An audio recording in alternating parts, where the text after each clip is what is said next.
Hi guys, എല്ലാവർക്കും പുതിയൊരു വീഡിയോയിലേക്ക് സ്വാഗതം. അപ്പോൾ ഇന്ന് നമ്മൾ ചെയ്യുന്ന വീഡിയോ എന്ന് പറയുന്നത് ഒരു കുക്കിംഗ് വീഡിയോ ആണ്. അപ്പോൾ ഓൾറെഡി നമ്മുടെ ചാനലിൽ നമ്മൾ പാസ്തയുടെ അതായത് മക്രോണി വെച്ചിട്ട് ഒരു ഡിഷ് നമ്മൾ ഉണ്ടാക്കി ഇട്ടിട്ടുണ്ടായിരുന്നു. അതിൻ്റെ വീഡിയോ നിങ്ങൾ കണ്ടിട്ടുണ്ടാകും. അപ്പം അത് വെച്ചിട്ട് തന്നെ, അതായത് മക്രോണി പാസ്ത തന്നെയാണ് നമ്മൾ ചെയ്യുന്നത്, പക്ഷേ ഒരു വെറൈറ്റി രീതിയിലാണ്. അപ്പോൾ അതെങ്ങനെയാണെന്ന് നോക്കാം. നമുക്ക് നേരെ വീഡിയോയിലോട്ട് പോകാം.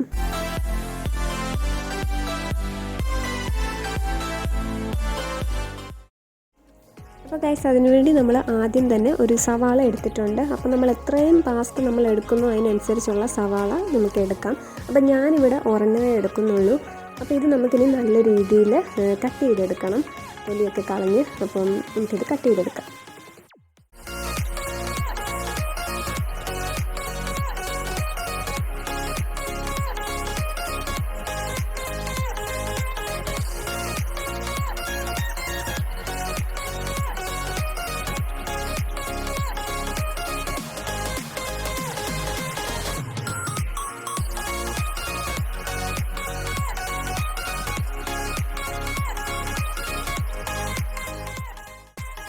അപ്പോൾ ഗൈസ്, സവാള നമ്മൾ ഈ രീതിയിൽ കട്ട് ചെയ്ത് എടുത്തിട്ടുണ്ട്.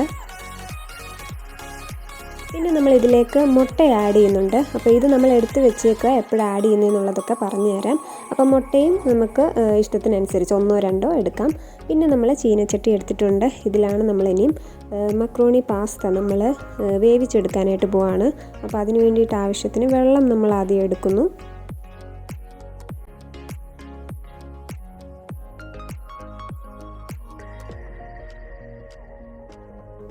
അപ്പോൾ വെള്ളം ഒന്ന് ചൂടാകുമ്പോഴത്തേക്ക് നമ്മൾ അതിലേക്ക് വേവിക്കാനായിട്ട് പോവുകയാണ് മക്രോണി പാസ്ത. അപ്പോൾ അത് എത്രയും വേണമെന്ന് വെച്ചാൽ 2 കപ്പാണോ 1 കപ്പാണോ ആവശ്യത്തിനനുസരിച്ച് നമുക്കത് എടുക്കാം. അപ്പോൾ ഞാൻ ഇത് 2 കപ്പിന് വേണ്ടിയിട്ടുള്ളതാണ് ഈ ഉണ്ടാക്കുന്നത്. ഇനി അതിലേക്ക് കുറച്ച് കളറിന് വേണ്ടിയിട്ടൊക്കെ ഒരു മഞ്ഞൾപ്പൊടി നമുക്ക് ഇട്ട് കൊടുക്കാം. ഇനി വേണ്ടത് ഉപ്പാണ്. ഉപ്പും നമുക്ക് ആവശ്യത്തിന് ഇട്ട് കൊടുത്ത് നമുക്കിനി ഇത് വേവിച്ചെടുക്കണം.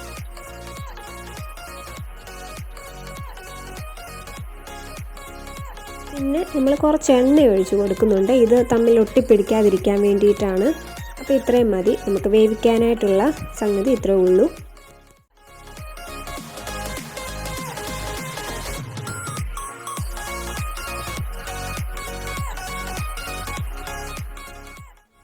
അപ്പോൾ ഗൈസ്, അങ്ങനെ നമ്മുടെ മക്രോണി പാസ്ത ഇവിടെ വെന്ത് വന്നിട്ടുണ്ട്. അപ്പോൾ ഇത് ഓരോ സമയമൊക്കെ ആയിരിക്കും ഓരോരുത്തരും വേവിക്കാൻ എടുക്കുന്ന സമയം എന്ന് പറയുന്നത്. നമ്മൾ കുക്കറിലിടുവാണ് കുറച്ചുകൂടെ പെട്ടെന്ന് വെന്ത് കിട്ടും.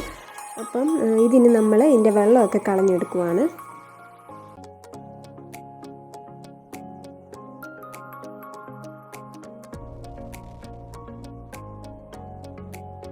അപ്പോൾ ഇതെന്തായാലും അവിടെ ഇരിക്കട്ടെ. നമ്മൾ വേവിച്ച് വെച്ചത് അവിടെ വെച്ചിട്ടുണ്ട്. ഇനി ആ പാത്രത്തിൽ തന്നെ നമ്മൾ മുമ്പേ എടുത്ത് വെച്ചിരുന്ന മുട്ട അത് നമ്മളിനിയും ഒന്ന് പൊരിച്ചെടുക്കാനായിട്ട് പോവാണ്. പൊരിക്കുക എന്ന് പറയുമ്പോൾ നമ്മൾ തോരൻ രീതിയിലൊന്ന് ആക്കുന്നുണ്ട്. അതും നമ്മൾ അങ്ങനെ ചെയ്ത് മാറ്റി വെക്കണം.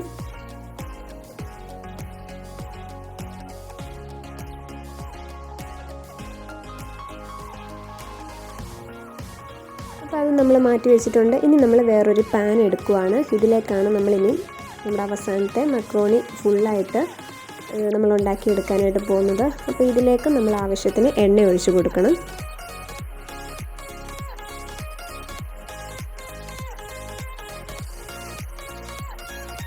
ഇനി നമ്മൾ അരിഞ്ഞു വെച്ചിരിക്കുന്ന സവാള അത് നമ്മൾ ഇതിലേക്ക് ഇട്ട് നല്ലോണം വഴറ്റിയെടുക്കണം. അതിൻ്റെ കൂടെ തന്നെ നമുക്ക് ക്യാരറ്റും ചേർക്കാം. അപ്പോൾ ക്യാരറ്റ് ഓൾറെഡി ഞാൻ നേരത്തെ അരിഞ്ഞു വെച്ചത് ഫ്രിഡ്ജിൽ ഇങ്ങനെ അരിഞ്ഞു വെച്ചേക്കുകയാണ് ഫ്രീസറിൽ. അപ്പം അത് നമ്മൾ കുറച്ച് ഇതിലേക്ക് ആഡ് ചെയ്യുന്നുണ്ട്. ഇത് രണ്ടും കൂടെ ഇട്ട് നമുക്കൊന്ന് വഴറ്റിയെടുക്കണം.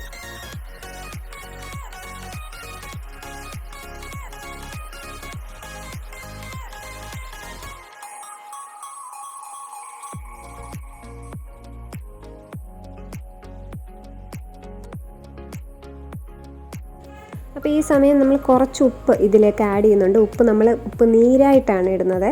അപ്പോൾ അതുകൊണ്ടാണ് അങ്ങനെ നമ്മളിട്ടത്. അപ്പോൾ ഇനി ഇതിലേക്ക് നമ്മൾ പൊടികളൊക്കെ ചേർത്ത് കൊടുക്കുകയാണ്. അപ്പോൾ ആദ്യം ചിക്കൻ മസാല നമ്മൾ ആഡ് ചെയ്തു. ഇനിയും വേണ്ടത് പെപ്പർ പൗഡർ, നമ്മുടെ കുരുമുളക് പൊടി ആഡ് ചെയ്യുന്നുണ്ട്. ഇനി കുറച്ച് വെള്ളം നമുക്ക് ഒഴിച്ചു കൊടുക്കാം. ഒത്തിരി അങ്ങ് ഡ്രൈ ആയിട്ടിരിക്കാൻ പാടില്ല. അപ്പോൾ അതിനുവേണ്ടി കുറച്ച് വെള്ളം നമ്മൾ ഒഴിച്ചു കൊടുത്തു. അപ്പോൾ ചിക്കൻ മസാലയും പെപ്പർ പൗഡറും ഒക്കെ നമ്മുടെ ആവശ്യത്തിനനുസരിച്ച് എടുക്കാം കേട്ടോ. അപ്പോൾ ഈ സമയം നമ്മളിനി ഇതിലേക്ക് നമ്മൾ ഉണ്ടാക്കി വെച്ചിരുന്ന മുട്ട തോരനാക്കി നമ്മൾ വെച്ചിരുന്നു. അപ്പോൾ അതാണ് ഇതിലേക്ക് ഇട്ട് കൊടുക്കുന്നത്.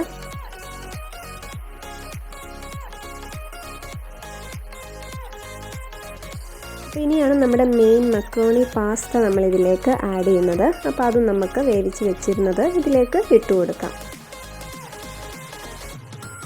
ഇനി ഇത് നല്ലോണം നമ്മളൊന്ന് മിക്സ് ചെയ്ത് കൊടുക്കുവാണ്. ഇനി ഇതിലേക്ക് കുറച്ച് ടൊമാറ്റോ സോസ് നമ്മൾ ആഡ് ചെയ്യുന്നുണ്ട്. അതൊക്കെ വേണമെങ്കിൽ മാത്രം ചേർത്താൽ മതി. അപ്പോൾ ഇനി നമ്മളിതിലേക്ക് ചേർക്കാൻ പോകുന്നത് നമുക്ക് ഇതേപോലെ പിസ്സ പാസ്ത സോസ് വാങ്ങാനായിട്ട് കിട്ടും. അപ്പോൾ ഈ സോസ് നമ്മൾ കുറച്ച് ആഡ് ചെയ്യുന്നുണ്ട്. ഇതൊന്നും ഞാൻ അളവ് പറയുന്നില്ല, അതൊക്കെ നമ്മുടെ ഇഷ്ടത്തിനനുസരിച്ച് ഫ്ലേവറിനനുസരിച്ച് ചേർത്ത് കൊടുക്കാം. അപ്പോൾ സോസ് രണ്ടും നമ്മൾ ആഡ് ചെയ്ത ശേഷം നമ്മൾ നന്നായിട്ടൊന്ന് ഇളക്കി കൊടുക്കുവാണ്. അപ്പോൾ ഇനി ഇതിലേക്ക് ആവശ്യത്തിന് ചില്ലി ഫ്ലേക്സ് നമ്മൾ ആഡ് ചെയ്യുന്നുണ്ട്. ഇതൊക്കെ വേണമെങ്കിൽ മാത്രം ഇട്ടാൽ മതി. അതിൻ്റെ കൂടെ തന്നെ കുറച്ച് ഇറ്റാലിയൻ സീസണിങ് ഇതുകൂടെ നമ്മൾ ചേർത്ത് കൊടുക്കാം. ഇതൊക്കെ ഒരു ഫ്ലേവറിന് വേണ്ടിയിട്ടാണ്, ഒന്നും നിർബന്ധമുള്ളതല്ല. നമ്മളുടെ കയ്യിൽ ഉണ്ടായിരുന്നുകൊണ്ട് അങ്ങ് ചേർക്കുന്നതേ ഉള്ളൂ കേട്ടോ. ഒക്കെ ചേർത്ത് വരുമ്പോഴത്തേക്ക് വേറൊരു വെറൈറ്റി ടേസ്റ്റ് ആയിരിക്കും. അതുകൊണ്ടാണ് ഞാൻ പറഞ്ഞത്. നേരത്തെ നമ്മുടെ ചാനലിൽ ഇട്ടിരുന്ന ആ വീഡിയോയിൽ നിന്നും കുറച്ചുകൂടെ വെറൈറ്റി രീതിയിൽ നമ്മൾ ഈ പാസ്ത ചെയ്ത് നോക്കിയതാണ്. അപ്പോൾ ഇത്രേ ഉള്ളൂ നമ്മുടെ പരിപാടി. ഇതിൽ വേറൊന്നും ഇനി ചേർക്കാനില്ല. ഉപ്പൊക്കെ ആവശ്യത്തിന് ഉണ്ടോ എന്നുള്ളത് നോക്കിയിട്ട് നിങ്ങൾക്ക് പിന്നീട് വേണമെങ്കിൽ അത് ഈ സമയത്തൊക്കെ ആഡ് ചെയ്യാം. അപ്പോൾ ഇതാണ് നമ്മുടെ മക്രോണി പാസ്ത. എല്ലാവർക്കും ഇഷ്ടമായെന്ന് വിചാരിക്കുന്നു. അപ്പോൾ നമുക്ക് വീണ്ടും പുതിയൊരു അടിപൊളി വീഡിയോ ആയിട്ട് ഇനിയും കാണാം. അതുവരെയും ബൈ.